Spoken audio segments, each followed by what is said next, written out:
네, 안녕하세요. 경제 읽어주는 남자 김광석입니다. 반갑습니다.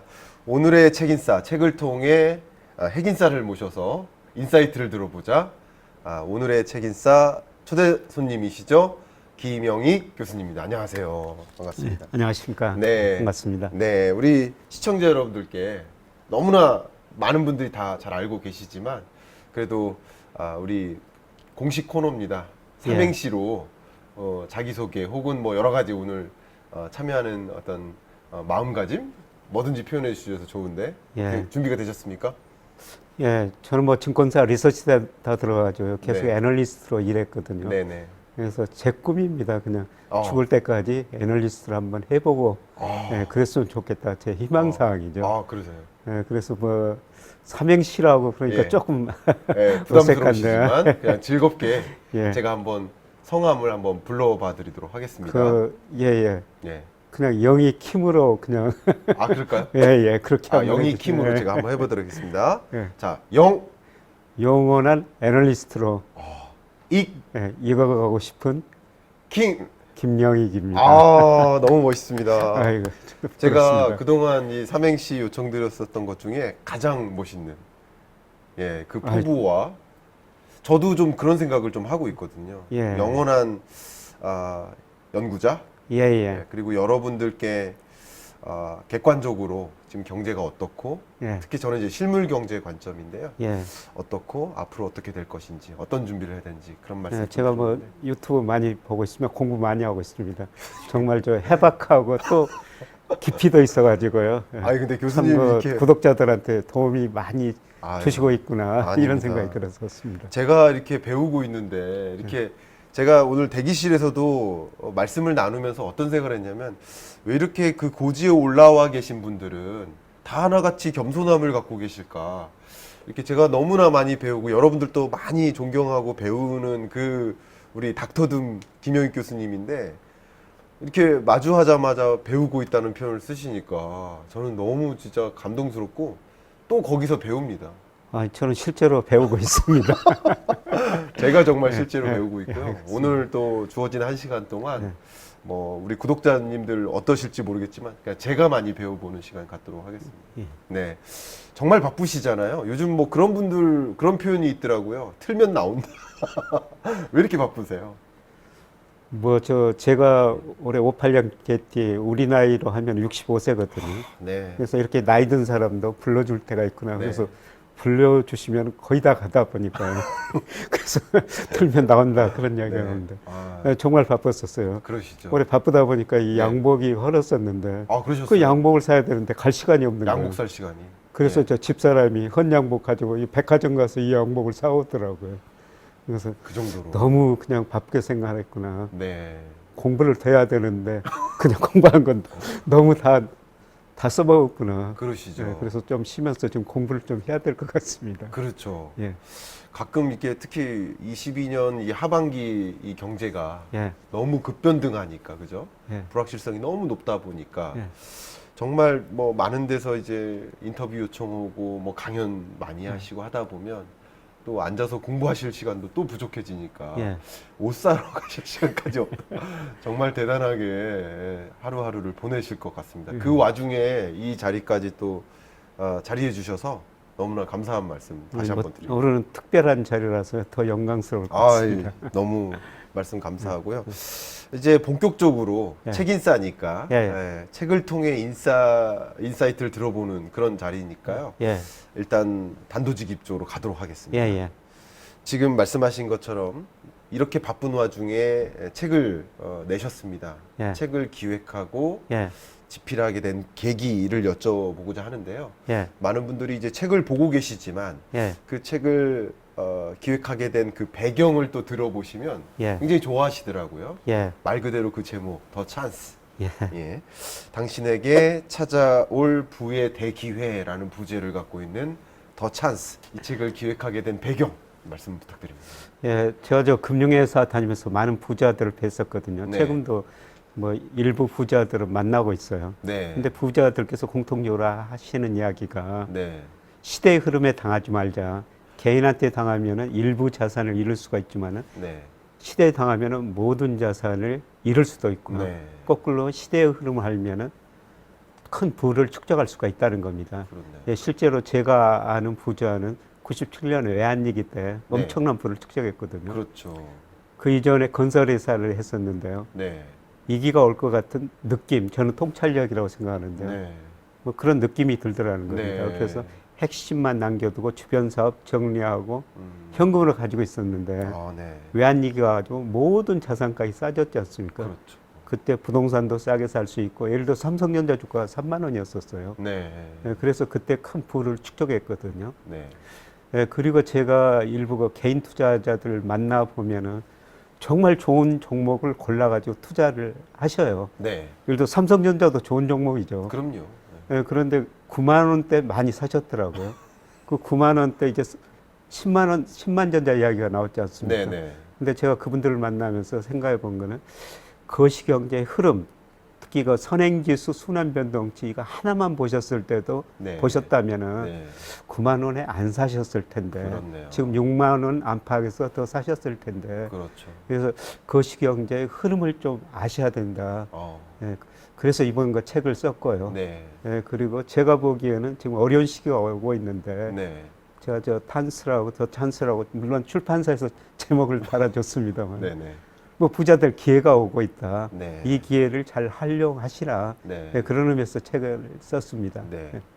저도 그 책을 열어보고 정말 한 땀 한 땀 쓰여진 그 말귀와 그 속에서 전달하고자 하는 그 메시지가 굉장히 강하더라고요. 저는 그렇게 느꼈고요. 특히 지금 정확히 우리 교수님께서 말씀 주신 것처럼 많은 투자자들이 그냥 우물 속에 들어가가지고요. 그 종목만 보고 계세요. 너무 안타까운 현상이죠.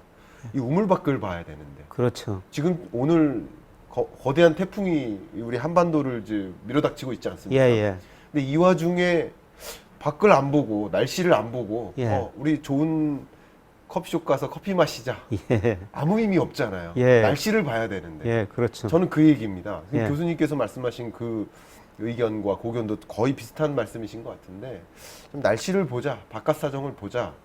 그런 사정을 보면서 시대를 보면서 투자 의사 결정을 해야 되겠다라는 그 메시지를 전달하고 있는 그런 책입니다. 저도 아주 관심 깊게 봤고요.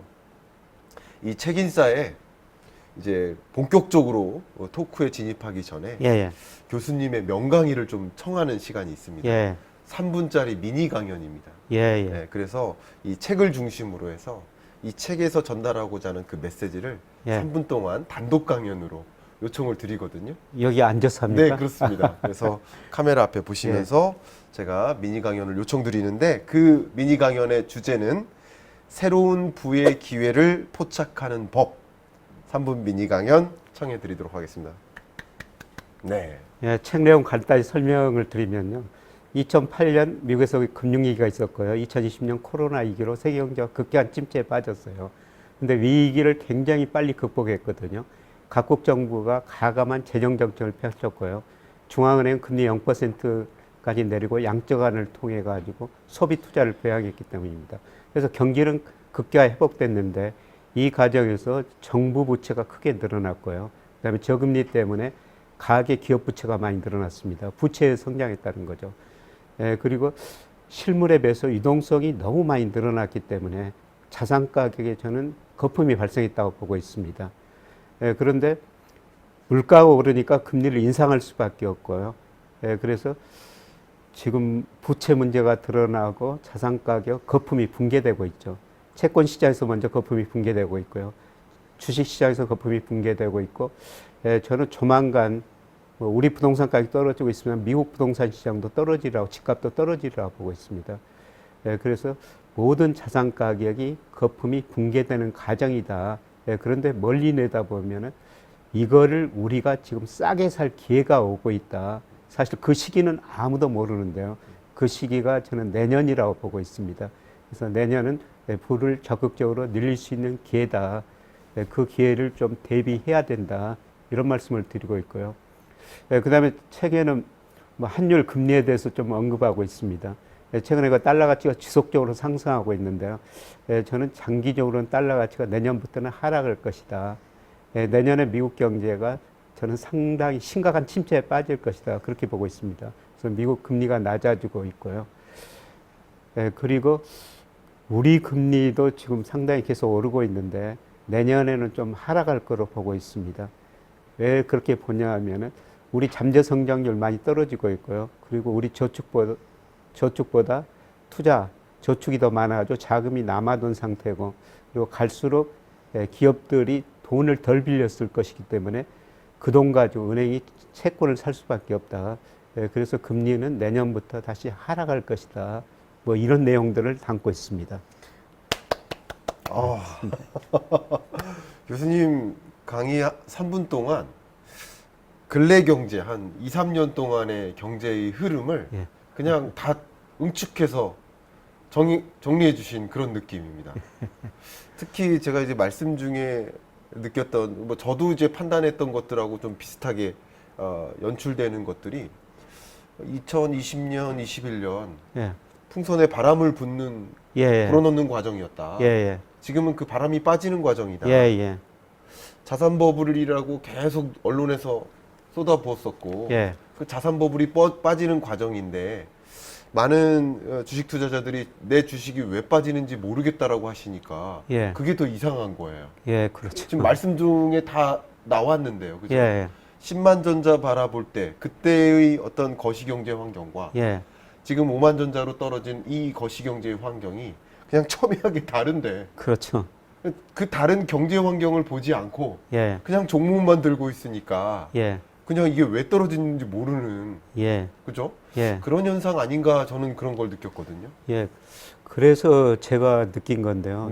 이번 이제 하락 국면을 통해 가지고 많은 분들이 이제 거시경제 흐름도 알아야 되겠다.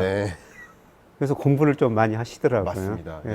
그래서 뭐 저 여러 가지 그 책을 내기도 했었는데요. 이 기본서들을 보니까 최근에 오히려 더 맞습니다. 팔리고 있어요.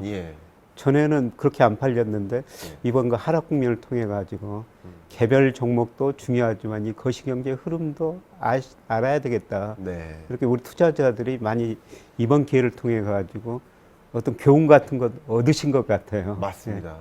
저도 그런 면에서 좀 고무적이라고 생각합니다. 어쩌면 2020년, 21년 많은 분들이 투자 공부한다, 아니면 뭐 재테크 공부한다 이렇게 하시면서 내가 경제 공부하고 있다고 착각하셨지 않나. 경제 공부가 아니셨거든요. 그렇죠. 투자 공부였거든요. 주식 공부였지. 부동산 공부였지. 경제를 구성하는 극히 일부 부분을 공부하면서 마치 코끼리의 모습 중에 이 뒷다리 잡고 코끼리는 이런 거야. 전 그렇게 비유를 하고 있거든요. 맞습니다. 근데 요즘 정상적으로 돌아왔다. 정말 말 그대로 경제 그 자체를 공부하는 데 집중하고 있는 것이 아닌가.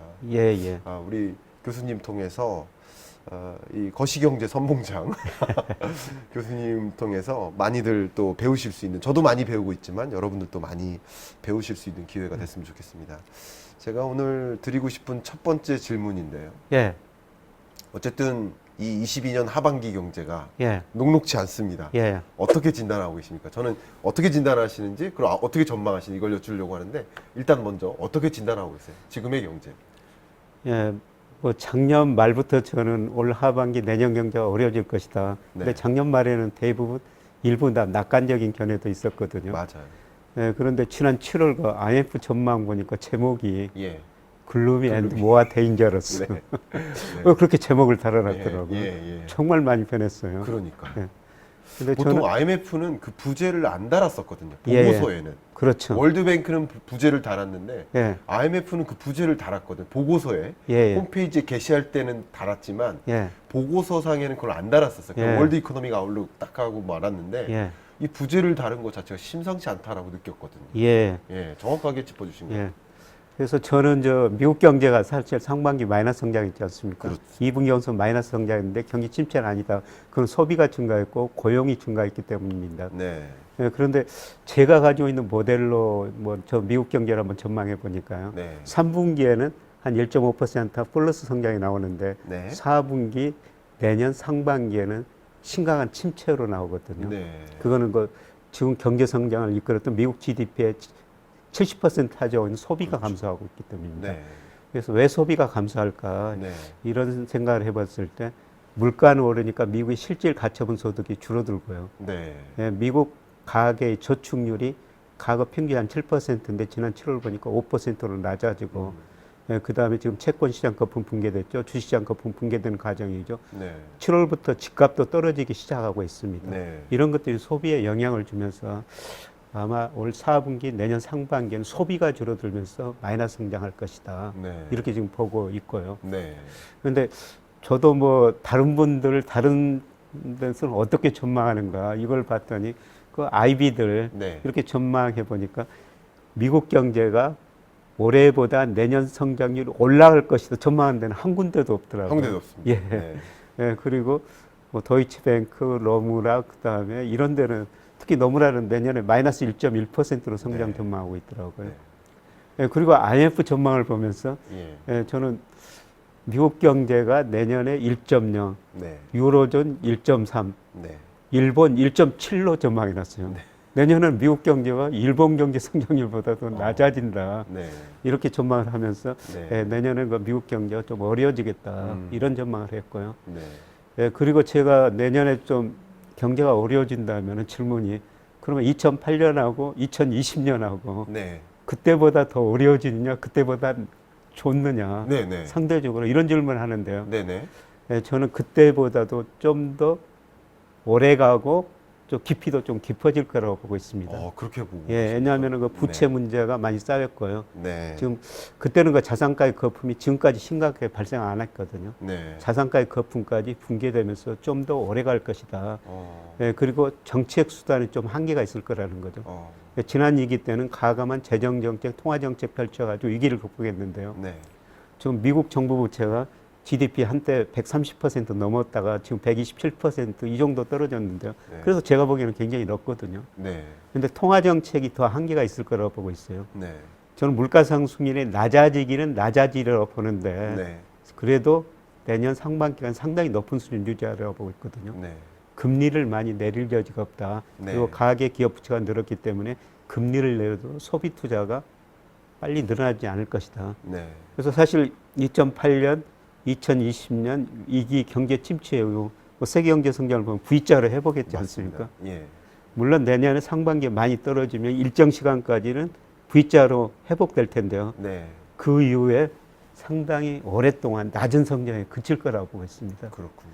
예, 그래서 저는 다음 경기 침체가 오면은 2008년, 2020년보다는 네. 좀 더 오래 갈 수 있다. 이렇게 네. 지금 보고 있습니다. 보통 우리 책인사에서는 예. 공통 질문으로 예. 날카로운 질문 시간이 있거든요. 예, 예. 그건 보통은 2부에서 다루는데 예. 제가 말씀 중에 예. 날카로운 질문을 한번 올려보고 싶습니다. 반문을 좀 해보도록 하겠습니다. 미국 경제가 어둡다라고 했습니다. 저도 미국 경제가 어둡다라고 보고 있습니다. 예. 그러니까 성장률로 보면 올해가 2%대, 내년이 1%대. 예. 올해도 어려운데 내년 경제가 그거보다 더 안 좋다는 것은 기저효과까지 생각을 해볼 때 그것은 굉장히 안 좋은 거라고 생각을 합니다. 23년 경제가 금리 역습을 경험할 것이다라고 저는 생각을 하고 있습니다. 다만 실물 경제 관점에서 미국 경제가 2008년에 마이너스 찍었고 또 2020년에 마이너스를 찍지 않았습니까? 근데 23년 같은 경우는 마이너스를 찍진 않는다라고 보고 있습니다. 물론 금리의 역습이 있지만 그것에 대응하기 위한 미국의 엄청난 대응 전략이 있잖아요. 가장 대표적인 게 리쇼링 정책이라든가 이번에 인플레이션 감축법 이것을 통해서 신재생에너지나 이런 산업을 일으키고 세계 주요 기업들을 거의 반강제적으로 데려오는 그런 것으로서 나름 성장세를 그냥 연착륙으로 만들 수 있는 급격한 뭐 마이너스 침체가 아닌 그래도 플러스를 유지하는 그런 경제 국면이라고 생각되고 급격한 침체라기보다는 그냥 서서히 어려워지는 그런 경제로 저는 보고 있는데 어떻게 생각하십니까? 뭐 교수님 여러 가지 요인 때문에 그럴 수도 있는데요. 저는 저 미국 경제 지표를 보면서 세상에 이렇게 탄력적인 나라가 있을 수 있을 것인가. 그 거대 대국인데도 탄력적이다. 그러니까 예를 들어서 2020년 2분기 때 그 코로나 때문에 실제 GDP가 잠재 GDP 11% 밑으로 떨어졌고요. 그만큼 단기적으로 소비를 줄여버린다는 겁니다. 그리고 2020년 3, 4월 달에 미국의 고용이 약 2,200만 개 줄어들었거든요. 10년 동안 늘었던 일자리를 단 2달 사이에 줄여버린 나라가 미국입니다. 대단히 탄력적이네요. 그래서 저는 4분기 소비가 줄어들고 기업들이 상품이 좀 덜 팔리면은 네. 또 갑자기 고용을 좀 줄여버리라고 생각합니다. 네, 그래서 저는 뭐 모든 자산 가격, 특히 미국 GDP고 연착륙은 없다. 네. 경착륙이다. 이렇게 지금 보고 있기 때문에. 미국 경제의 어떤 동태적인 성격상 예, 그렇게 급등 급락 예, 뭐 그런 그렇게 보고 모습이다. 있습니다. 예. 뭐 GDP도 그렇고 네. 뭐 주가도 그렇고 집값도 그렇고요. 네. 그래서 특히 고용 통계 보니까 그렇거든요. 네. 예. 고용이 지금까지는 뭐 괜찮죠. 네, 괜찮았습니다. 뭐 8월까지는 예상보다 네. 높게 전망했는데. 괜찮았으니까 이렇게 하는 거 아니겠습니까? 예. 그죠? 네. 그런데 저도 뭐 미국 경제 여러 가지 경제 변수를 예측하는 모델을 가지고 있는데요. 네. 고용이 4분기에는 감소하는 걸로 나와요. 그렇죠. 네. 물론 지나봐야 되었습니다만 예. 또 그렇게 되면 미국 기업들이 고용을 많이 줄여버리라는 겁니다. 그렇죠. 그러면 네. 뭐 소비 심리가 더 위축되고 네. 그래서 저는 뭐 경착륙 가능성이 높다 이렇게 그렇군요. 보고 있습니다. 기본적으로 높은 금리는 기업들의 투자 심리를 위축시키고요. 예. 또 소비 자체가 줄어들거나 고용 침체도 이제 찾아올 것이기 때문에 예. 그게 맞물려서 22년 또 하반기 또 23년 경제 굉장히 어두울 것이다 이렇게 말씀을 주시는 것 같습니다. 저도 많이 배웠고요. 그런 의미에서 그런가 이 더 찬스라는 이 훌륭한 책에서 강조하시는 그 부의 기회로서 예. 아시아를 좀 주목하고 계시더라고요. 예. 기회는 아시아에 있다라는 멘트까지 하셨거든요. 예. 저는 좀 그런 면에서 아시아를 이제 주목하시는 것 같은데 예. 그것에 대한 어떤 부연 설명 좀 부탁드려도 될까요? 예, 저는 우리 수출 보면 세계 경제의 흐름을 알 수가 있다고 그럽니다. 네. 예, 뭐 일부 경제학자들이 한국 경제, 세계 경제 풍향계, 그다음에 스티븐 노치, 에일드 교수 같은 분들은 네. 뭐 탄광 속의 카나리아다. 우리가 전 세계로 수출하니까요. 네. 우리 수출이 어디로 잘 되는가 그거 보면은 세계 경제 흐름을 알 수가 있다는 그러네요. 겁니다. 네. 예, 최근에 저 미국 수출 비중 올라갔습니다. 장기적으로 보면은 우리 수출에서 미국, EU 비중 줄어들고요. 네. 그동안 중국 비중이 2000년에 10%에서 26%까지 올라가다가 최근 중국 경제 성장 둔화로 23%까지 떨어졌는데요. 네. 대신 그 아세안 비중이 빨리 늘어나고 있거든요. 그렇죠. 2000년에 한 11%에서 올 상반기 한 19%까지 올라갔어요. 네. 그래서 우리 수출 보면은 저는 아세안 경제가 빨리 성장한다. 네. 예, 그리고 과거 역사를 보면 어디선가 거품이 발생했다 붕괴되는 과정이 지속되고 있는데요. 네. 85년 9월 플라자 협의로 90년까지는 일본에서 엄청난 거품이 발생했다가 붕괴됐죠. 네. 네. 예, 그리고 95년에서 2000년까지는 미국에서 정보통신 혁명이 있다고 그래가지고 미국서 거품이 발생했다 붕괴됐고요. 맞습니다. 예, 그 다음에 2005년, 2006년 예. 중국의 상하이 종합주가지수가 일시적으로 6,000까지 올라갔다 1,800까지 떨어졌지 않습니까? 네. 네. 예, 그리고 최근에는 미국 시장에서 저는 엄청난 거품이 발생했다고 보고 있어요. 네. 예. 20년과 21년 사이. 예, 그렇습니다. 예. 그렇게 보는 거는 뭐 미국 버핏 지수라고 그러죠. 네. 미국 주시장 시가총액을 명목 GDP로 나눈 건데요. 물론 시가총액을 어느 기준으로 하느냐. 네. 근데 미국 자금 순환에 나오는 미국 주시장 모든 시가총액을 기준으로 하니까요. 작년 4분기가 334%였어요. 네. 2000년 IT 거품 붕괴 직전에 210%였고요. 지난 22년 평균이 한 186%였거든요. 네. 뭐 굉장히 높은 수준까지 올랐다.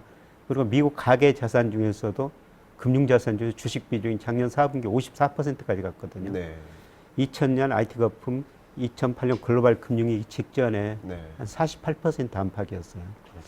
저는 역사상으로 미국 주식시장에서 가장 큰 거품이 발생했다. 네.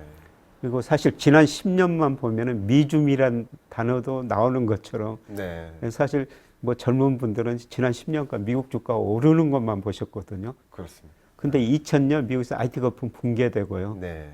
미국 S&P 500 대표인 주가 지수가 제자리 오기는 꼭 10년이 걸렸어요. 네. 지난 20년 동안 세계 주식시장 시가총액이 유일하게 남아있는 회사가 마이크로소프트더라고요. 네. 그 회사도 보니까 2000년 정점을 넘어서기 위해서는 꼭 10년이 걸리더라고요. 그렇네요. 네. 근데 제가 보기에는 미국 주식시장이 2000년 IT 거품 그때보다도 거품이 더 심각하다는 겁니다. 그래서 앞으로 10년은 저는 미국 주가는 박스권이고요. 네. 대신 상대적으로 2000년에서 2009년까지는 우리 코스피 예. 중국의 상하이 종합주가지수가 미국 주가보다 올 평균 상승률이 더 높았거든요. 네. 네. 앞으로 10년은 저는 그런 시기라고 보고 있고요. 특히 아세안 경제가 높이 성장하기 때문에 뭐 인도네시아, 베트남, 인도 네. 뭐 그런 나라 지금 뭐 어렵죠. 그렇죠. 예, 그런데 앞으로 10년 동안은 상대적으로는 미국보다는 나을 것이다. 이렇게 보고 있습니다. 그럼 23년의 위기를 지나서는 또 그런 아시아 신흥국들을 중심으로 상당한 기회가 있을 것이다라고 보시죠. 그러니까 이 기회가 오면은 그런 나라도 어려워지고 주가도 많이 떨어질 수밖에 없는데 그때 우리가 부를 아시아에서 늘릴 수 있는 기회일 것이다. 이렇게 전망하고 있습니다. 그러니까요. 저 어제 보고서였습니다. 오늘 촬영일 기준으로 어제 보고서에서 보니까 인도 GDP가 영국을 넘어서서 5위로 올라갔습니다. 그러니까 그렇습니다. 굉장히 강한 성장세죠. 그런 것들을 좀 그려보시면서 제안을 주신 것 같습니다. 뭐 제가 경제를 한 40년 가까이 공부하면서 깨달은 것은 경제의 모든 비밀은 인구에 있구나. 사실 우리 잠재 성장률이 지금 2%에서 1%로 떨어지는 과정인데요. 가장 중요한 요인이 노동력 감소거든요. 그렇네요. 그런데 제가 인도, 베트남 가봤지만 젊은 나라잖아요. 사람들이 참 젊더라고요. 젊은 나라. 그것도 보고 계십니다. 40년이라고 이렇게 또 연구 경력을 말씀하시니까 제가 무릎 꿇고 무슨 말씀이에요? 무릎 꿇고 말씀을 좀 뭐 오래 공부한다고 잘한 거 아닙니다. 아닙니다. 무릎 꿇고 들어야 되지 않을까 하는 생각이 들 만큼 정말 저는 그런 생각을 해요. 참 이 내공에서 나오는 이 경제를 보는 그런 뷰 이거는 뭐 저도 감히 따라잡을 수가 없는 그런 엄청난 힘 아닌가 그런 생각을 하고 있습니다. 특히 이 책에서도 강조하셨던 그 메시지 중에 이 거품의 생성과 붕괴. 그러니까 결국 이 세계 경제는 저는 이제 항상 이 강연 자리에서도요. 여러분 부동산 전망 관심 있죠? 주식 전망 관심 있죠? 원자재 시장 전망 관심 있죠? 근데 왜 금리 전망은 관심 없나요? 전 그 말씀 항상 드리거든요. 근데 결국 금리부터 시작되는 거라고 생각하고 있고 그것 때문에 거품이 형성되고 거품이 또 붕괴되고 저는 이렇게 바라보고 있는데 교수님 이 책에서도 거품의 생성과 붕괴 이것을 강조하고 계세요. 이 부분 좀 더 여러분들께 구체적으로 설명해 주시면 감사하겠습니다. 저는 뭐 실물에 비해서 돈이 얼마나 풀렸는가 그걸 흔히들 마샬 K라고 그러죠. 그래서 통화량 M2 강의 통화를 명목 GDP로 나눈 값이거든요. 그런데 뭐 세계적으로 위기가 왔을 때마다 GDP에서 M2가 증가했거든요. 그래서 대표적으로 미국 경우 같은데 2000년 IT 거품 붕괴되면서 한번 증가했고 2008년 그 이후로 한 단계 증가했고요. 특히 2020년 코로나 때는 이게 수직으로 증가해 버렸습니다. 그렇게 많이 풀렸던 돈이 우선 채권 시장의 거품을 발생했죠. 미국 10년 국제 수익률이 2020년 3월에 0.54%까지 떨어졌거든요. 그 채권 가격은 엄청 오른 거죠. 채권 시장에 거품이 발생했다는 거죠. 그런데 미국이 금리를 올리고 지금 양적 축소를 단행하니까 마샬 K가 지금 줄어들고 있거든요. 유동성이 줄어들다 보니까 채권 시장에서 먼저 거품이 붕괴가 됐죠. 그래서 미국 10년 국제 수익률 얼마 전에 3.47%까지 올라갔는데요. 제가 장기적으로 적정 수준 추정해 보면은 명목 GDP하고 10년 국제 수익률은 거의 비슷하거든요. 그런데 명목 GDP 미국에서 잠재 GDP 명목 기준으로 추정해 보면 한 4% 정도 됩니다. 적정 수준이 4%인데요. 아직 거기까지는 못 갔지만은 채권 시장에서는 거품이 어느 정도 지금 붕괴됐다. 그다음에 주식 시장에서는 아까 말씀드렸지만 이제서야 거품이 붕괴되는 과정이다. 초기다. 초기 조금 이제 중간쯤 가는 과정이라고 보고 있고요. 그런데 지금 제가 더 우려하는 건 부동산 시장이에요. 그러니까 2008년 미국의 금융위기가 집값이 엄청 오르다가 꺼지는 과정에서 발생했지 않습니까? 근데 2000년에서 2006년까지 미국 20세 도시 주택 가격이 105% 올랐어요. 그런데 이번에 2012년 3월부터 올 6월까지 보니까 무려 135%를 올랐더라고요. 물가, 소득, 렌트 이런 거 평가 기준에 비해서 엄청나게 거품이 발생했다는 거죠. 근데 최근에 미국 신규 주택 매매가 뭐 10년 만에 최저치 기록했다. 기존 주택 매매도 많이 거래가 줄어들고 있지 않습니까? 맞습니다. 이런 거 보면서 미국 주택 경기도 이제 거품이 붕괴되는 과정이다. 그래서 사실 그 유동성이 늘어나는 국면에서는 모든 자산 가격이 펀더멘털을 가대평가하거든요. 유동성이 축소되면은 뭐 펀더멘탈 제자리까지 오면 되는데 아까 말씀드렸지만은 자산가액이 경착륙 한다는 거죠. 예. 그래서 지금 경착륙 가정이다. 네. 예. 야, 좀 교수님 말씀 속에서 정말 지금 여러분들이 투자 의사 결정하실 때 정말 다시 한번 종목만 보지 마라. 그죠? 그 종목 그 해당 가격이 형성된 배경을 보셨으면 좋겠다. 그러니까 매크로를 이기는 것은 그 어떤 종목도 없다라는 것을 다시 한번 확인할 수 있는 시간이 아닌가 생각이 되고요. 20년, 21년 저는 특히 그 시점을 많이 주목하고 있는데요. 세상에 이토록 돈의 가치가 순식간에 떨어진 적이 없어요. 예, 맞습니다. 제가 이코노미스트를 굉장히 좋아하는데요. 예. 그 사진 하나가 예. 그 제롬 파월 연준 의장이 이걸 막 돌리는 펌프질하는 모습. 돈이 막 뿜어져 나오는 그런 사진이 있는데 그렇게 했었던 거죠. 돈의 가치가 그렇습니다. 현격히 떨어졌고 그 과정에서 우리나라만 미국만 금리를 떨어뜨린 게 아니라 세계 모든 나라가 그렇습니다. 그리고 보니까 세계 모든 나라가 집값이 올랐어요. 그러니까 모든 나라가 OECD 회원국 중에서는 우리나라 중간도 안 되더라고요. 그렇습니다. 사실 미국이 우리보다 훨씬 더 많이 올랐고요. 뉴질랜드가 특히 많이 올랐더라고요. 캐나다도 많이 올랐을 거예요. 캐나다. 그러니까 다 하나같이 올랐는데 여전히 정책 때문에 올랐다. 그렇게 생각하는 것도 좀 너무 과한 해석이 아닌가 그런 생각을 하거든요. 저도 뭐 그렇게 생각하고 있습니다. 정책도 잘못했지만, 정책도 잘못했지만 정책 때문에 가격이 오른 것이 아니다라고 제가 생각하거든요. 그 우리 아파트 가격을 보니까 전도시 아파트 가격이 2009년 전도시 기준이요. 2009년 물론 KB 국민은행 통계 기준입니다. 2009년 3월부터 올랐는데요. 이 서울보다는 지방 대도시 대구, 부산, 뭐 대전 이런 데가 서울보다 훨씬 더 많이 올랐어. 상승률로 보면은 뭐 그게 뭐 정책 탓도 있지만은 저는 그 말씀하신 유동성이 큰 기여를 했었다. 그렇게 보고 있습니다. 그 벌써 말씀 속에 어느 정도 답이 나온 것 같아요. 부동산 가격조차, 그 매물의 판매 가격조차, 그죠?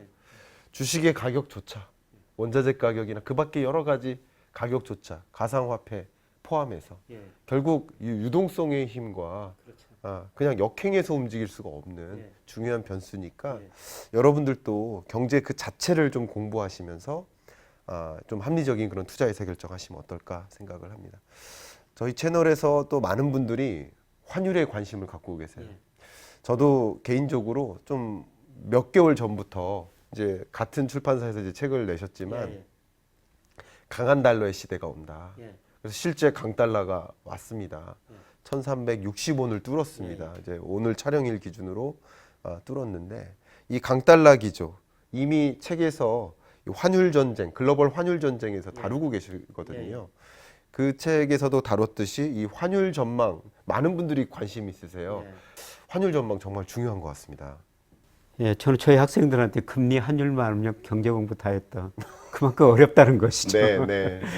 그래서 사실 저도 환율 전망 틀렸어요. 그러셨습니까? 그래서 얼마 전에 그 올스트리트 저널에서 I was wrong about 그 유명한 칼럼니스트들이 거기다 칼럼을 썼는데 틀렸다는 걸 반성하는 글을 썼다고 그러더라고요. 저도 뭐 환율 전망에서는 반성하는 글을 써야 될 것 같습니다. 아니요, 제가 그 아주 친하게 지내는 이제 교수님 한 명이 미국으로 가셨어요. 지금 1년 동안. 그래서 미국에 가 있는 그 다른 교수들하고 초대를 받아서 식사 자리에서 거기서 제 얘기를 하셨대요. 근데 그분들이 뭐라고 하셨냐면 아무도 환율을 맞출 수는 없다. 그냥 랜덤워크이다. 라는 표현까지 하셨어요. 교수님의 의견을 좀 어쨌든 여쭙고 싶습니다. 저는 뭐 지금 달러 가치가 거의 정점에 와 있다 이렇게 지금 보고 있습니다. 그래서 뭐 달러 지수 주요 선진국 통화에서 110 뭐 안팎 지금 움직이고 있지 않습니까? 그런데 뭐 올 4분기 후반 내년 가면서는 달러 가치가 떨어질 것이다. 앞서 말씀드렸습니다만은 선진국 중에서 내년에 성장률이 제일 낮아질 나라가 미국이다. 그러면은 금리도 떨어질 수밖에 없다. 사실 이 올해 달러 가치가 많이 오르는 여러 가지 이유 중에 하나가 미국이 급격한 금리를 인상하니까 돈이라는 게 눈이 있어가지고 수익률 높은 데로 이동하지 않습니까? 그리고 우크라이나 전쟁 때문에 안전자산 손해 현상이 나타나고 있는데요. 그러기에는 뭐 그런 거를 지금 달러 가치가 모든 걸 반영하고 있다. 그래서 내년에는 미국 경제가 다른 선진국 성장률보다 낮아지면서 미국 금리가 낮아지고 미국, 일본, 미국, 예를 들어 독일 뭐 금리차 축소되리라 보고 있거든요. 네. 예, 그리고 두 번째로는 저는 미국 대불균형이 지금 너무 심화되고 있다고 보고 있어요. 네네. 예, 대순부채가 18조 달러고요. 정부 네. 부채도 GDP 대비 127%. 네네. 예, 대순부채가 GDP 대비 79%. 예. 뭐 이게 언제까지 지속될지 참 저도 궁금하고요. 네. 예, 그리고 국제결제은행에서 실질 실효환율이라는 걸 매월 작성해서 발표하지 않습니까? 네네. 근데 그 지난 7월 기준인데요. 달러 가치가 한 30% 정도 가대평가된 거로 나오고 있습니다. 달러 가치가 30% 가대평가된 적은 언제냐면은 2000년 초반이거든요. 네. 그때 1990년대 후반부터 미국의 정보통신혁명으로 미국 생산성이 증가하면서 공급국의 우측으로 이동하면서 미국 경제가 소위 고성장 저물가를 동시에 달성했거든요. 네네. 그래서 미국 경제를 뉴 이코노미다, 골디락스 이코노미다 이렇게 미국 경제를 극찬하던 시절에 네. 달러 가치가 30% 가대평가됐었어요. 네. 지금 그때 수준하고 비슷하다는 것이죠. 네.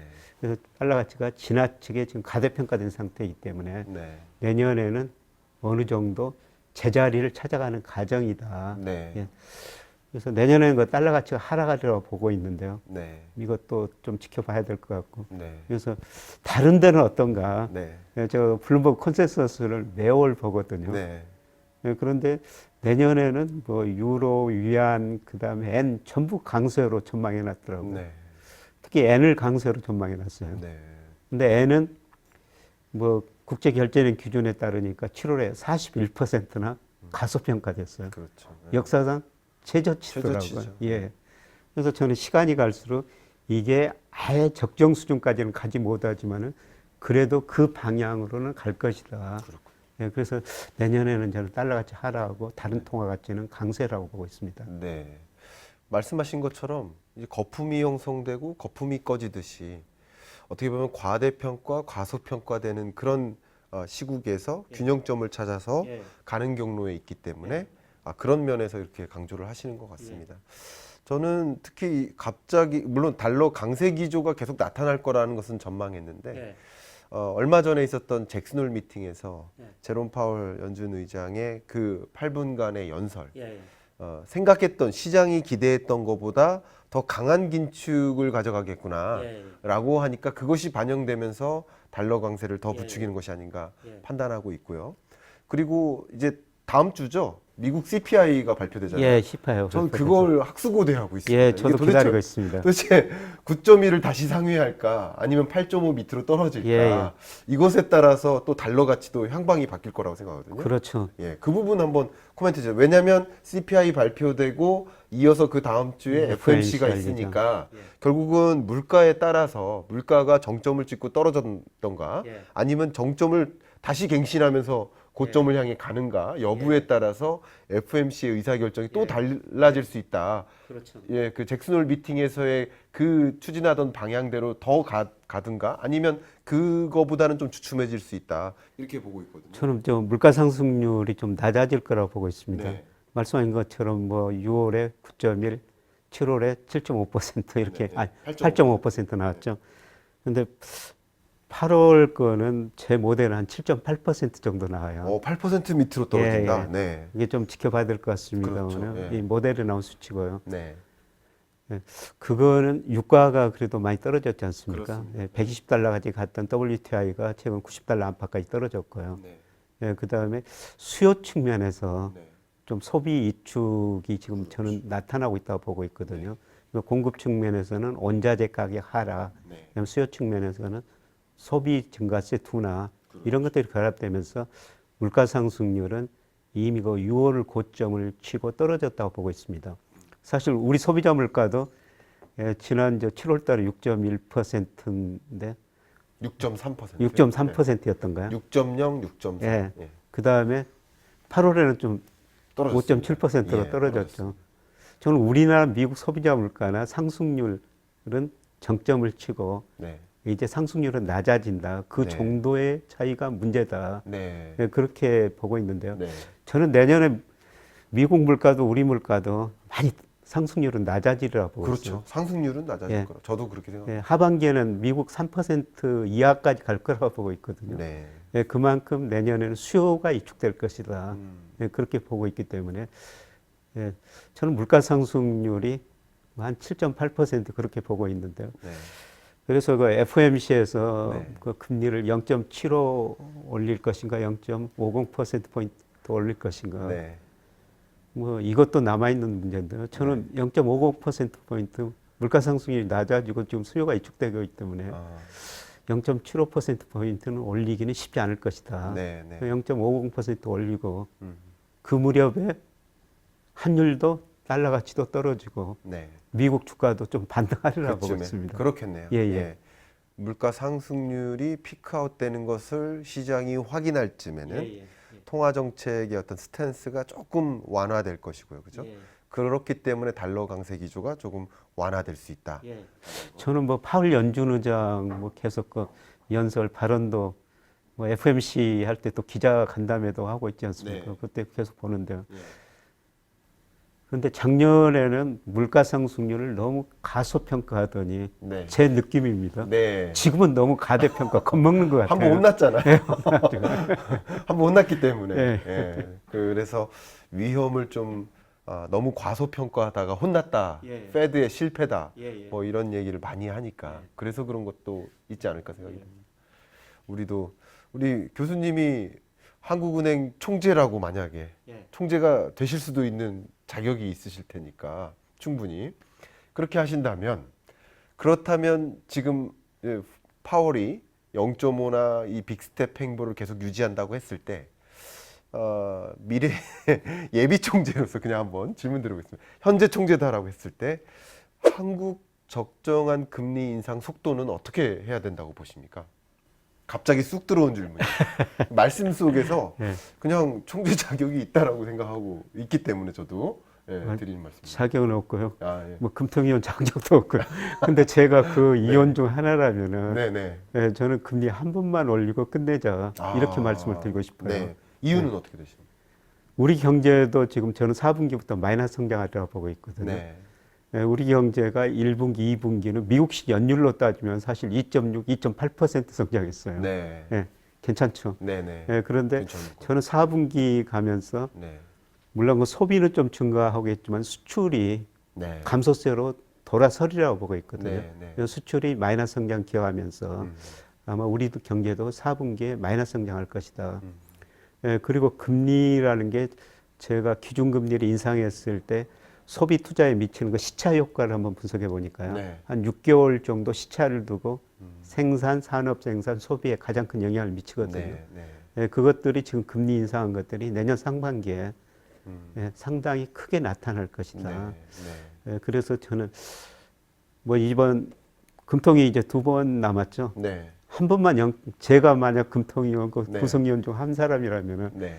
예, 저는 한 번만 올리고 끝내자 네. 이렇게 말씀을 드리고 싶어요. 이제 교수님의 의견은 어쨌든 물가는 정점을 찍고 안정화되고 있으니 물가 신경 쓰지 말고 경기 충격을 좀 막자 하는 그런 의견이신 것 같습니다. 물론 패드가 이제 어떤 식으로 하느냐 거기에 따라 달라야겠지만은 그렇죠. 네. 그래도 한국은행 총재도 이번 기자간담회에서 정부에는 한국은행이 독립했지만 패드에는 의존적이다. 이런 거 금통위와 어떤 금통위 말을 인용하고 그러는데. 예, 그런데 저도 미국도 이번에 9월에 0.5%포인트, 그 다음에 한 번 더 0.5% 올리면 저는 이번 금리 인상 사이클이 마무리됐다고 보고 있습니다. 3.50%. 그리고 꼭 우리가 미국을 따라가야 되느냐. 그거는 좀 장기적으로 달리 생각해 봐야 된다고 생각합니다. 지금 제가 우리나라나 미국 잠재 성장률 추정하면 한 2% 둘 다 안팎으로 나오거든요. 네, 그런데 저는 앞으로 10년 후에는 우리 잠재 성장이 미국보다 낮아지리라고 보고 있어요. 그러면 잠재 성장이 낮아지면 기준금리도 우리가 미국보다 낮아져야 되죠. 그래서 꼭 미국만 볼 필요가 없다. 그리고 이제 문제는 그러면 자금 유출이 될 것이 아니냐. 그런데 제가 분석해 보면은 명목금리보다는 실질금리가 더 자금 유출이 그다음에 환율에 더 영향을 미치더라고요. 근데 우리가 실질금리는 더 높고요. 그다음에 우리 채권은 주식은 미국이 많이 가지고 있죠. 예를 들어서 외국인 보유 비중 주식은 미국이 한 42% 정도 가지고 있는데요. 네. 근데 채권은 이 국가별로 발표가 안 되거든요. 맞아요. 네. 근데 왜 금감원한테 발표 안 하느냐 그렇게 항의를 한번 해봤더니 예. 아, 항의하셨습니까? 예, 예. 제가 학교에 뭐 있으니까 교수란 직책이 그게 좋은 직업이 좋지 않습니까? 포럼에서 이렇게 의견 개진하신 거죠. 예. 그랬는데 한번 그 담당자한테 물어봤더니요. 그 애국이 싫어해서 발표를 안 한다는 겁니다. 그게 말이나 되는 소리예요. 참 안타까운. 그래서 그 언제부터 발표 안 했냐면요. 우리나라 채권 보유 중에서 중국이 미국보다 더 비중이 높아졌을 때, 그 다음 달부터 발표를 안 했거든요. 그래서 왜 주식은 국가별 보유 비중을 발표하면서 채권은 발표 안 하느냐. 제가 가끔 그런 이야기를 하는데 아직도 발표 안 하고 있는데요. 아마 우리 채권 지금도 저는 미국보다는 중국이 더 많이 가지고 있을 거라고 생각해요. 그래서 미국이 좀 금리를 우리보다 높더라도 채권 시장에서는 뭐 자금이 그렇게 빠져나가지 않을 것이다 그렇게 보고 있습니다. 네, 정말 맞는 말씀이십니다. 제가 좀 몇 년 전인데요, 현대경제연구원에 있을 때 그때 이제 자영업자를 연구를 한 적이 있었어요. 한 1년 정도. 그때쯤에 자영업 동향을 파악하기 위해서는 이제 이 소상공인 동향조사 뭐 이런 것이 있습니다. 소상공인 시장진흥원 공단에서 발표하는 조사 통계인데 한 번은 그걸 건너뛰더라고. 조사는 했습니다. 근데 조사 결과를 발표를 안 하더라고요.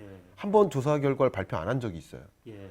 그러니까 제가 그 담당자 통해서 이제 물어봤더니 안 좋아서. 그게 말이나 되는 행동입니까? 말이 안 되는 행동. 그러니까 지금 말씀하신 것도 이 자리를 빌어서 공식적으로 정말 그래서는 안 됩니다. 이 통계는 좋다고 발표하고 안 좋다고 발표 안 하고 이게 아니라 객관적으로 계속 제시를 해줘야 그렇죠. 그것에 맞게 적절히 대응책을 강구하는 것이지 안 좋은 거라고 안 밝히면 됩니까? 정말 안타까운 현상입니다. 교수님 말씀 속에 갑자기 그때 기억이 나가지고 그래서는 안 되죠. 그죠? 교수님처럼 이렇게 매크로 데이터를 이용해서 또 경제 전망하시고 대응책을 제안하시는 분 입장에서는 그 통계의 부재는 상당한 그 통찰력을 실추시키는 그런 문제이기 때문에 그죠? 그 데이터의 필요성 다시 한번 저도 강조하고 싶습니다.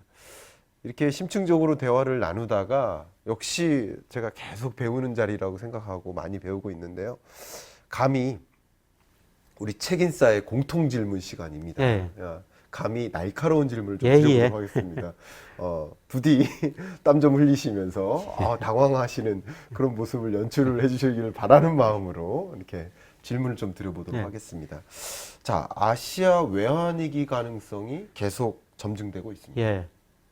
그래서 지금 22년, 23년 뭐 스리랑카도 그렇고 구제금융 신청했고 방글라데시도 신청하고 어쨌든 22년 하반기, 23년에는 아시아 경제가 큰 충격이 있을 거라고 생각을 합니다. 개인적으로.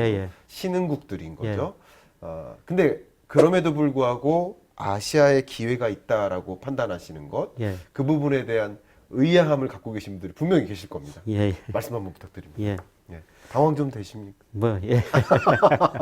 농담입니다. 사실 저번에 어떤 기업 강의를 가는데 그걸 좀 분석해가지고 오라고 그러더라고요. 기업체에서 강의 요청하면은 어떤 부분을 좀 부분을 이야기해 주십시오. 그러면 가서 또 공부해가지고 강의할 수밖에 없습니다. 그래서 아시아 이기 보니까 IMF 국제결제은행 이런 데이터를 찾아보니까요. 사실 부실한 나라가 많더라고요. 특히 인도마저도 위기 가능성이 굉장히 높은 나라로 분류가 됐었습니다. 그래서 사실 세계 경제 나빠지고 미국 달러 강세 계속하고 유동성이 축소되는 국면에서 그런 나라가 위기가 올 수가 있습니다. 그렇죠. 왜냐하면 코로나19조차 극복하지 못한 신흥국들 재정만 계속 투입했는데 금리 차는 또 나니까 굉장한 그 위기 상황에 있지 않을까 생각을 하고 있거든요. 그런데 제가 말씀드리고 싶은 거는 미국 경제 어려울 때 세계 경제도 다 같이 어렵다. 그런데 그 뒤에 누가 빨리 성장하고 자산 가격이 어디서 또 빨리 오를 것인가. 그거는 저는 미국보다는 아시아 국가라고 보고 있거든요. 그래서 이런 의미에서 인도, 베트남 이런 데다가 투자를 하자. 예, 내년에 어려울 때 그렇죠. 그런 나한테 적극적으로 투자하자. 네. 예, 저는 뭐 ETF를 뭐 인도나 베트남 ETF를 2020년에 사가지고요. 네네. 지금 계속 예. 뭐 보고 있습니다. 그냥. 네, 근데 작년에 특히 베트남 같은데 많이 오르다가 올해는 많이 떨어지더라고요. 맞아요. 예. 아마 내년 상반기까지 더 떨어질 수가 있어요. 네. 근데 더 떨어지면은 저는 더 사야 되겠다. 그때 기회다. 예. 예. 왜 제가 사놓고 있냐면은 네. 그걸 사놓고 있어야지 네. 매일 관찰하면서 네. 그 나라의 경제나 금융시장을 알 수가 있거든요. 네. 네. 그래서 지금 발에다 물을 담궈놨는데 물이 네. 차지고 있어요. 네. 아마 얼을 수도 있습니다. 안 됩니다. 네. 네. 그때 이제 저는 적극적으로 네. 늘릴 시기를 지금 찾고 있습니다. 그렇군요. 저도 상당 부분 동의합니다. 왜냐하면 뭐 선진국 성장률이 뭐 기껏해야 뭐 2에서 3% 아닙니까? 근데 이 베트남 같은 경우 성장률이 뭐 8% 이렇게 되더라고요. 정상적인 경우에 지금같이 외재적 변수가 등장한 이런 시국 말고는 그렇게 생각을 해본다면 결국은 그 아시아 신흥국에서 상당한 기회가 있겠다. 저도 생각을 하고 있고 그런 면에서 23년에 뭐 외환위기가 오거나 이런 국가 이미 외환위기 온 거죠. 몇몇 국가들은 그런 국가들이 말 그대로 실추된 그런 환경에서는 적극적으로 그때부터 포트폴리오를 늘리는 것도 이 책 제목처럼 더 찬스, 찬스가 되지 않을까. 그 찬스를 기다리시면서 어느 시점에 내가 그 아시아 신흥국에 또 진입을 해볼까, 투자 진입을 해볼까 생각해 보시면 좀 도움이 될 것 같습니다. 또 공통 질문, 날카로운 질문이에요. 환율은 누구도 알 수 없다. 라는 말씀에 동의하십니까? 랜덤워크이다. 라는 말에 혹시 동의하시는지. 왜냐하면 또 환율 전망 하셨었고 앞에 잠깐 말씀 주셨지만 죄송하게도 생각했던 거랑 달리 움직였었다라고 말씀하셨기 때문에 다시 한번 좀 날카로운 질문 들어보겠습니다.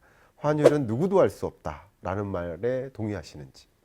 뭐 제 경우는 환율 전망이 많이 틀렸기 때문에 알 수 없다. 이런 전망 대답을 드릴 수가 있을 것 같습니다. 네. 그래서 제가 뭐 여러 가지 모델로 환율 전망을 해보는데 뭐 금리보다는 환율 전망이 예측 오차가 더 크더라고요. 그럼요. 그러니까 제가 여러 가지 경제 변수를 예측하는데 예측 오차가 제일 적은 게 소비자 물가 지수고요. 그 다음에 통계청이 발표하는 선행 지수예요. 이것들의 예측 오차가 적고 그 다음에 금리 예측 오차가 적은데 제 모델로는 저 환율 전망이 제일 오차가 커요. 그래서 저 뭐 소비자 물가 그 다음에 선행지 순환 변동치 그 다음에 뭐 물가는 해외 상황도 반영하지만은 국내 상황을 많이 반영하거든요. 그런데 환율이라는 거는 전 세계 글로벌 금융 경제 상황 모든 상황이 그 환율에 반영되어 있기 때문에 참 환율이 제 경우는 예측하기가 참 어려웠었습니다. 자, 그러면 이어지는 날카로운 질문입니다. 환율 전망 예측하기가 정말 어렵다. 누구도 알 수 없다라는 말에 상당 부분 이제 동의를 해주시는 것 같은데요. 그런데 왜 교수님 말씀을 들어야 됩니까? 그런데 왜 더 찬스란 책을 봐야만 합니까? 왜 우리는 틀림에도 불구하고 경제 전망을 꼭 봐야만 하는 겁니까? 이제 정말 날카롭지 않습니까? 그렇죠. 그래서 저는 뭐 제 의견은 다수의 여러 가지 의견 중에 하나다. 제가 저 대학 처음에 들어가지고 사무엘슨의 경제 원론으로 그 경제학을 시작했거든요. 그분 책 서문에 보면은 한쪽으로 보면은 새 주둥이 같은 다른 쪽으로 보면은 산양 머리 같은 그림이 있거든요. 사회과학 경제학이라는 거는 그런 거라는 거죠. 자기가 배운 이론, 보는 데이터에 따라 어떤 사람은 이거를 새 주둥이라고 주장할 수 있고 어떤 사람은 양머리라고 주장할 수밖에 없다는 거예요. 그런데 제가 애널리스트 생활을 오래 했는데요. 애널리스트들은 이것도 같고 저것도 같다. 그렇게 보고서를 내면 안 됩니다. 이게 새 머리 같다, 뭐 양머리 같다. 이렇게 보고서를 내면요. 특히 펀드 매니저도 애널리스트 보고서 많이 보지 않습니까? 당신 뭐 하러 왔어요? 가세요 그래요. 이거를 한쪽으로 주장하고 거기에 대해서 합리적인 데이터, 이론을 넣으면 되거든요. 근데 그게 이제 틀릴 수가 있는 게 이제 문제죠. 근데 제가 애널리스트 생활을 오래 했기 때문에 한쪽 주장을 한쪽으로 이야기할 수밖에 없다. 그렇겠네요. 예. 그래서 늘 뭐 조금 제 이야기를 듣고 제 책을 보시는 분들한테 네. 늘 드리고 싶은 말씀은 열의 견해 중 하나입니다. 예, 다른 분 견해도 들어가지고. 네. 근데 사실 그게 굉장히 어려운 문제예요. 어렵습니다. 사실 네. 보통 투자자 입장에서는 예. 이 사람은 이런 이야기하고 저 사람은 저런 이야기 하는데 그거를 판단할 수 있는 예, 그 능력이라 해서 죄송합니다만 네. 그만한 능력을 갖추신 분들이 그렇게 많지는 않으시거든요. 네. 그래서 사실 굉장히 헷갈리시죠. 네. 그래서 판단은 최종 개인에 있습니다. 그렇죠. 예. 근데도 제가 애널리스트를 했기 때문에 한쪽 주장을 할 수밖에 없었다는 것입니다. 아, 네. 너무 감사한 말씀이고요. 맞습니다. 이제 아마도 이 교수님 랩탑에 어떤 한 폴더가 있을 것 같은데요. 저도 그 폴더를 굉장히 중요하게 생각하는 폴더가 있는데 그 폴더의 이름이 데이터 트레저 이렇게 써놨어요. 그러니까 데이터가 보물인 거죠. 근데 그 폴더 안에 들어가면 정확하게 제가 세보진 않았는데 한 50개의 엑셀 파일들이 있습니다. 그러니까 제가 그 엑셀 파일들을 계속 업데이트하면서 데이터를 매니지하는 거예요. 교수님도 그러시지 않을까 생각은 하고 있는데요.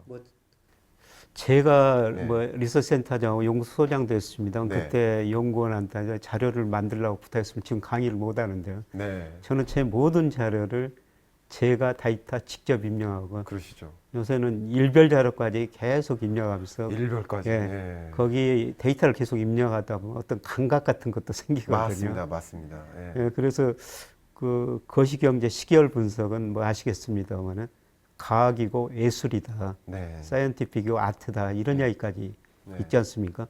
그래서 어떤 거시경제 모델을 만드는데요. 같은 모델을 만들어도 과거 데이터가 좀 미래를 예측하지 않습니까? 그럼요. 근데 과거 데이터를 2000년부터 사용했느냐, 2010년부터 사용했느냐, 이 전망치가 반대 방향으로 나와요. 다르죠. 예. 예, 그랬을 때 2010년부터 사용해야 되느냐, 2000년부터 사용해야 되느냐, 예, 그거는 전망하는 사람의 네. 아트, 예. 뭐 통찰력 이런 게 들어갈 수밖에 맞습니다. 없다는 것이죠. 맞습니다. 말씀해 주신 것처럼 뭐 저도 이제 그 데이터 폴더가 있지만 교수님도 혹여나 머릿속에 혹은 이제 마음속에 아니면 그 정말 그 PC 속에 그 데이터를 매니지하는 그 데이터들이 있을 텐데 아마도 그 폴더 안에 있는 데이터가 조금씩 차이가 있기 때문에 그죠? 혹은 같은 데이터라 하더라도 가중치가 다를 수 있거든요. 그리고 보는 시점도 저는 예를 들어서 2000년대 이후만 보는데 교수님은 뭐 1960년대부터 보신다든가 그런 것도 또 다 다르기 때문에 여러 시야를 관찰하실 필요가 있겠다라고 생각하고요. 저도 그런 생각이 좀 들고요. 아마 이 말씀 속에 더 찬스라는 책과 긴축의 시대라는 책을 같이 보시면 되지 않을까. 예, 그러시면 될 것 교수님 같습니다. 채널과 제 채널을 예. 같이 보시면 되지 않을까. 제가 감히 그렇게 재밌게 이제 의견을 좀 올려보고 싶습니다. 이제 정말 대망의 주제인데요. 말 그대로 22년 하반기 끝자락 그리고 23년 그 경제를 좀 들여다보는 것이고요. 전망하는 관점에서 여러분들이 가장 관심 있는 주제죠. 주가, 부동산, 뭐 그밖에 자산 배분 어떻게 해야 될지 그 현실적인 조언도 책에 잘 담아져 있는 것 같은데요. 그런 면에서 뭐 여러분들께 교수님께서 좋은 조언을 좀 주시면 좋겠는데 첫 번째입니다. 일단 저성장 국면에 진입한다. 적어도 침체가 아닐지라도 경기 둔화는 확실하고 저성장 국면에 진입하는 것은 거의 확실한 것 같습니다. 적어도 그런 국면에서 우리는 기본적으로 어떤 삶을 살아야 될지 어떤 투자 의사결정의 철학을 갖고 살아야 될지 일단 큰 말씀 한번 드려. 저는 우리 경제가 구조적으로 저성장 저금리 시대에 접어들었다. 금리 다시 떨어질 것이다. 이렇게 보고 있고요. 뭐 이럴 때는 일하면서 근로소득 얻는 게 정말 중요하다. 일해야 된다. 예를 들어서 지금 우리가 은행에다가 1억 원을 예금해놨으면 뭐 한 달 이자가 10만 원, 20만 원 사이거든요. 그 10만 원, 20만 원 의미가 뭐냐면은 어떤 일을 해가지고 10만 원, 20만 원을 번다면은 금융자산 1억 원 가지고 있는 거나 똑같은 현금 흐름이다. 그리고 구조적으로 금리는 다시 떨어지기 때문에 우선 근로소득을 얻고 투자를 할 수밖에 없다. 네. 치리법칙이라고 이런 이야기가 있지 않습니까? 제가 뭐 젊었을 때는 우리 은행 금리가 9%도 됐었어요. 네. 그러면 71을 9로 나누면 8년, 복리로 얘기하면 8년 지나면 원금이 2배가 돼 있거든요. 네. 근데 지금은 금리가 1 내지 2% 시대예요. 네. 원금이 2배가 되려면 36년, 72년이나 걸려야 된다는 네. 거죠. 은행 예금을 했을 때. 네. 투자할 수밖에 없다는 겁니다. 그렇네요. 네, 그래서 투자를 꼭 하셔야 되는데요. 네. 근데 저는 저 젊은 분들한테 좀 멀리 내다보고 분산 투자를 해 하셨으면 좋을 것 같다. 네. 그래서 주가가 많이 오를 때도 뭐 20, 30대 수익률이 낮더라고요. 네. 그 이유를 분석해 보니까 신용을 썼고요. 네. 가지고 있는 금융자산이 적기 때문에 빨리 늘려야 되겠다. 네. 그 다음에 소수 종목에 집중 투자하는 경우가 있었어요. 네. 그래서 빨리 그 돈을 벌어야 되겠다. 네. 그런 마음. 그래서 네. 그래도 분산 투자를 해야 된다. 네. 그랬더니 어떤 젊은 분이 뭐 계란이 하나밖에 없는데 어떻게 바구니에 남아 담을 수가 있습니까? 그래서 제가 농담으로 그럼 어떻게 해야 됩니까? 그 계란 메추리알로 바꿔가지고 좀 그래도 나무야 담으셔야 됩니다. 계란을 매체를 바꿔서라도 분산 투자. 예. 그리고 뭐 지금 젊은 분들은 100세까지 투자하실 수밖에 없어요. 네, 네. 좀 멀리 내다보고 복리 개념으로 생각하시면은 뭐 얼마든지 돈이 많이 불어날 수가 있거든요. 네, 네.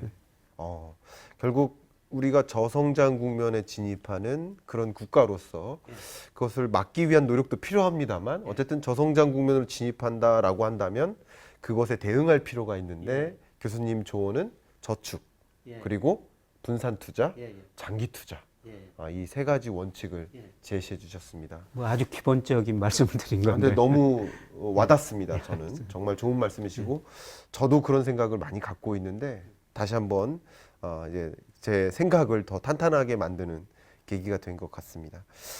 결국 이제 내년 자산 시장은 어떻게 될까? 주식 시장이나 부동산 시장은 어떻게 될까? 이것에 대한 의문을 많이 갖고 계실 것 같아요. 어쨌든 하락한다, 폭락한다라고 말씀 주시고 계신데 그게 어느 정도인지도 또 궁금하실 것 같습니다. 한번 말씀 부탁드립니다. 저번에 코스피가 2280까지 떨어졌는데 그게 저점인가 아닌가? 저는 뭐 아직은 아니라고 생각하고 있거든요. 그게 저점이 아니다. 제가 저 작년에 코스피가 3300 갈 때 올해 2200까지 떨어질 수 있다 이런 말씀을 드립니다만은 지금도 2200까지 떨어질 수 있다고 지금 보고 있어요. 그게 아마 올 12월에서 내년 1분기 사이일 거로 보고 있습니다. 뭐 구체적인 시기는 누구도 잘 모르는데요. 제가 홍사운의 경제쇼에서 김 작가 TV에서 똑같은 말씀 드렸어요. 그러셨어요? 12월 말 끝자락 아니면 23년 1월 최고 상반기 딱 그 지점이 저점일 거라고 제가 몇 개월 전부터 얘기를 했었거든요. 저도 똑같은 생각이에요. 똑같은 생각. 저는 그게 제가 가지고 있는 모델에 이제 나오는 수치라서 그렇게 말씀드리고 있는데 이때 일시적으로 급락해 버릴 수가 있어요. 그래서 제가 2200이라고 말씀드렸습니다. 그 이하로도 일시적으로 떨어질 수도 있습니다. 그럴 때 이제 우리가 주식을 싸게 살 기회라는 것이죠. 그렇군요. 그래서 좀 현금을 좀 가지고 계셔야 된다. 유동성이 높은 자산을 가지고 있어야 된다. 그런 말씀을 드리고 싶고요. 국내 부동산도 한번 말씀 부탁드립니다. 저는 부동산이 이렇게 사이클을 구해보니까 이제 추세가 완전히 꺾이는 뭐 통계적으로 그 H 필터 같은 거로 이렇게 추세를 구해보니까 이제 꺾이는 초기 국면이거든요. 부동산 시장의 조정의 시작밖에 안 왔다. 시작밖에 안 왔다. 그래서 이게 이제 얼마까지 떨어질 것인가. 그게 이제 하락률 기준으로 말씀하시는 거죠? 하락률이 지금은 마이너스 뭐 0.01 요 정도지만 앞으로는 그 하락률이 더 커질 것이라고 보시는 거죠? 그리고 얼마나 하락률이냐, 얼마나 기간이 오래 갈 것인가. 그렇죠. 그게 두 가지 문제인데요. 근데 뭐 지수로 보면은 뭐 KB 국민은행에서 뭐 아파트 가격 뭐 지수 발표하지 않습니까? 그 지수로 보면 한 10% 정도는 떨어지라고 보는데요. 그 지수가 10% 떨어지면은 지역에 따라 가지고는 30-40% 떨어지거든요. 지수가 10% 떨어지면. 저는 뭐 30-40% 떨어지리라 보고 있고요. 실례지만 그 지수는 전국 평균 아파트 매매 가격. 전도시 평균 아파트가 KB. 그게 한 10%. 10% 떨어지니까 실질적으로는 한 30-40%까지 떨어진다. 말씀입니다. 제가 말씀드린 것은 모든 자산가는 장기적으로 오르지만 사이클이라는 게 있거든요. 제가 2019년에서 2011년 사이에 여의도 아파트에서 한번 전세 살면서요. 무슨 고민을 했냐면은 혹시라도 그 아파트 가격이 전세 가격 밑으로 떨어져 가지고 전세금을 돌려받지 못할까 이런 고민을 많이 했던 시절이 있거든요. 제가 이런 말씀을 드리는 거는 사이클이 있다는 겁니다. 근데 제가 사이클을 구해보니까 그 사이클 이제 초기 단계에 진입하고 있더라. 그래서 최소한 앞으로 하락 국면이 3년 정도는 갈 것이다. 뭐 길게 보면 5년 정도 될 수가 있고요. 최소한 3년은 갈 수가 있다. 그렇게 보고 있습니다. 그럼 아주 장기적으로는 부동산 가격이 상승하는 국면이라고 보고 계신가요? 근데 그것도 지금 제가 고민하고 있어요. 그것도 고민하시는 거예요? 그래서 일본의 그 90년대 보면은 뭐 인구 구조, 그 다음에 금리 상승, 거품이 붕괴되면서 오랫동안 침체 장기적으로 하락했지 않습니까? 지금이 그 시기가 아닌가. 지금 여러 가지 데이터를 보면서 고민하고 있습니다. 조심스럽게. 거기까지는 아직 결론을 못 내렸는데요. 그러셨습니다. 그런데 사이클상으로 보면은 앞으로 한 3년 정도는 하락 사이클이 이제 시작되고 있다. 그렇게 보고 있습니다. 아주 뭐 2030년, 40년 이런 장기 사이클 관점에서는 정확하게 말씀하기가 어렵지만 적어도 앞으로 몇 년 동안에는 이제 하락하는 장세가 유지될 것이다라고 말씀 주셨습니다. 정말 이 경제를 진단하고 저는 실제 우리를 이 경제의 의사다라고 표현을 하고 있거든요.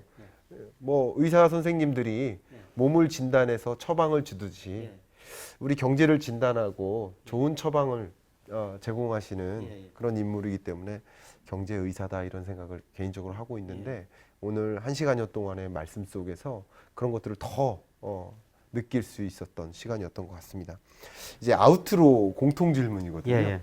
제가 먼저 말씀드리면 미리 생각해 오지 않습니다. 일부러. 그래서 1시간 동안 대화 나누면서 느낀 김광석이 생각하는 김영익 이겁니다. 김광석이 생각하는 김영익은 객관론자다. 그러니까 많은 사람들이 폭락론자다라고 얘기하는데 사실은 그 폭락론이 아니라 여러 데이터에 기초해서 최대한 객관적으로 경제를 진단하기 위해서 노력하시는 객관론자가 아닌가. 제가 지금 이 말을 만들어 봤습니다. 정말 고맙습니다. 마음에 드십니까? 아주 마음에 듭니다. 뭐 언론에서 저를 닥터 둠이라고 이야기하는데 어떤 저 유튜브 같더니 진행자 한 분이 미스터 데이터라고 미스터 데이터 앞으로 별명을 그렇게 부르겠다고 이렇게 이야기하더라고요. 저는 제가 가지고 있는 데이터를 해석할 뿐이고요. 사실 제가 비관론적인 전망을 옛날부터 한 게 아니라 제가 2000년부터 2006년까지는 최고의 낙관론자였어요. 가끔 여러 그 기관에서 낙관론자, 비관론자 데려다가 같이 세미나를 하는데 제가 계속 낙관론자였었어요. 그렇군요. 2007년부터 미국서 이기 온다고 그래가지고 그때부터 뭐 비관론자라는 별명이 붙었는데 저는 데이터를 해석할 뿐입니다. 제가 가지고 있는 데이터를. 여러분 들으셨죠? 폭락론자, 낙관론자, 비관론자가 아니고요. 객관론자이십니다. 제가 생각한 김영익 교수님에 대한 설명입니다. 아우트로 공통 질문 중에 책을 통해 전달하고자 하는 메시지 10글자로 축약해서 전달을 해야 됩니다. 생각해 오셨는지 모르겠지만 한번 말씀 여쭙도록 하겠습니다. 저는 말씀 처음에 드렸으면 시대의 흐름에 당하지 말자. 특히 거시경제 흐름에 당하지 말자. 시대의 흐름에 당하지 말자. 저도 비슷한 생각인데 정말 그 시대 자체를 규명하고 그 시대에 걸맞는 대응을 한다면 우리는 당하지 않을 것이다. 그렇습니다. 제가 그런 비유도 한번 언뜻 한 적이 있는데 앞에 총이 날라와요. 가만히 서 있으면 맞는 거죠. 근데 움츠리면 피할 수 있지 않습니까? 그렇죠. 그러니까 모두에게 총이 날라와도 어떻게 대응하느냐에 따라서 결과가 달라질 수 있다. 시대의 흐름을 좀 공부하면은 그냥 거기 가서 미리서 가서 앉아 있으면 되거든요. 그게 좀 어려운 일이지만. 그렇죠. 김영익 교수님 통해서 또 여러 전문가들 통해서 균형적인 시각 가지시고 여러분들이 시대의 흐름에 잘 대응하실 수 있는 기회가 됐기를 바라고요. 마지막 3가지 질문이 남았습니다. 이 마지막은 나에게 시리즈입니다. 예. 오늘 대화를 나눴더니 어쨌든 교수님께는 이 거시경제, 거시경제라는 것이 평생 나는 애널리스트로 남고 싶다라고 말씀하신 것처럼 거시경제는 이제 교수님의 삶이지 않나 이런 생각을 하고 있는데요. 제 삶 속에도 거시경제가 이만큼 차지하고 있습니다. 뇌를 이제 분해해 보면 아마 95%가 거시경제가 아닌가 뭐 이런 생각을 저도 할 만큼. 그런데 나에게 거시경제란이라는 질문을 드리고 싶습니다. 어떻습니까? 저는 대학 들어가서 처음에 그 경제학을 공부했어요. 경제학 선택을 정말 잘했다. 그리고 계속 지금까지 이코노미스트로 이어오고 있지만 거시경제는 나의 삶이다.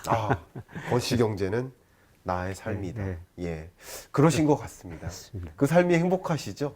뭐 행복합니다. 네, 좋아하는 일을 하는 그분은 행복하지 않을 수가 없거든요. 저도 너무 행복합니다. 후배들한테 뭐 그 좋은 안정적인 직장 들어가지 말라. 좋아하는 일을 해라. 맞아요. 좋아하는 일을 하다 보면 잘할 수 있고 평가를 받을 수 있고 돈은 그 다음에 자연스럽게 따라오는 것이다. 무슨 좋아하는 일을 하라고 그럽니다.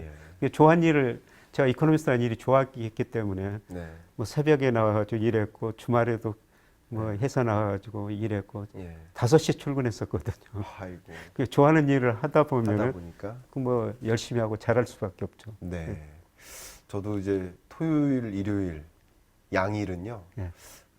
다른 큰 일이 없는 한 아침 새벽부터 그리고 점심 먹을 때까지 그냥 그 경제라는 바다에 빠집니다. 저 혼자만의 시간, 아무한테도 전화 안 오잖아요. 저 혼자만의 시간을 갖고 그때 데이터도 많이 분석하고 글도 많이 쓰고 그런 시간을 갖는데 참 행복하고 그 분석한 것을 여러분들께 전달하면서 또 행복한 삶을 살고 있는데 교수님도 그런 삶을 살고 계신 게 아닌가 생각이 됩니다. 교수님께 계속 쫓아다니는 별명이 있죠. 닥터 둠.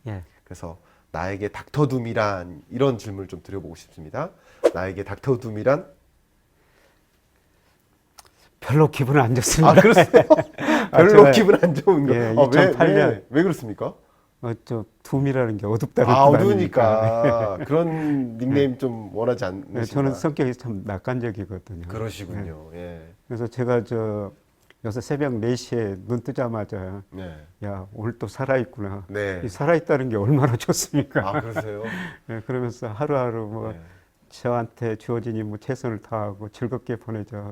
그런데 닥터 둠 어두우니까 어두우니까 글루미하고 그러니까요.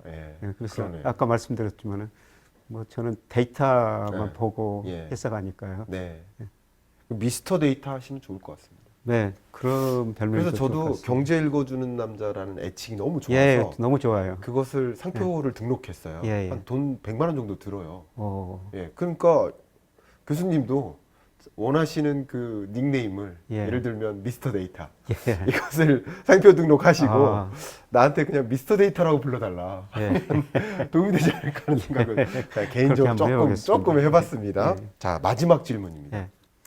책인싸를 통해서 오늘 1시간 조금 넘게 대화를 나누셨어요. 책인싸에 출연하신 소감을 여쭙는 건데요. 그래서 나에게 책인싸란입니다. 자, 질문 드리겠습니다. 나에게 책인싸란?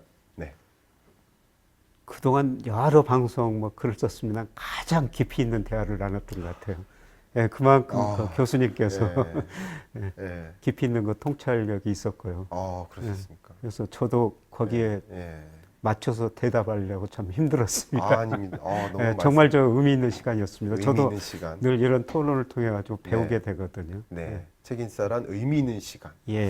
그리고 뭐 아까 주가 전망이 있어서 올 연말 내년 초 뭐 비슷한 의견을 가지니까 제가 다른 데 가서 조금 더 자신 있게 원어를 통해 가지고 좀 말씀 드릴 수가 있을 것 같아요. 그렇게 평가해 주시니까 너무 감사하고 이 책인싸의 취지가 그거였거든요. 그냥 제가 그냥 공부하는 사람으로서도 있지만 그냥 다른 어떤 채널에 나올 때랑 달리 저도 이제 경제를 연구하고 공부하는 사람으로서 좀 더 깊은 질문을 드려보고자 하는 것이 이 취지였는데 그 취지에 부합하게 이렇게 평가해 주셔서 너무나 감사하고 제가 다시 한번 오늘 많이 배울 수 있는 시간이었습니다. 제가 많이 배웠고요. 정말 의미 있는 시간이었던 것 같습니다. 너무 감사합니다. 고맙습니다. 예, 감사합니다.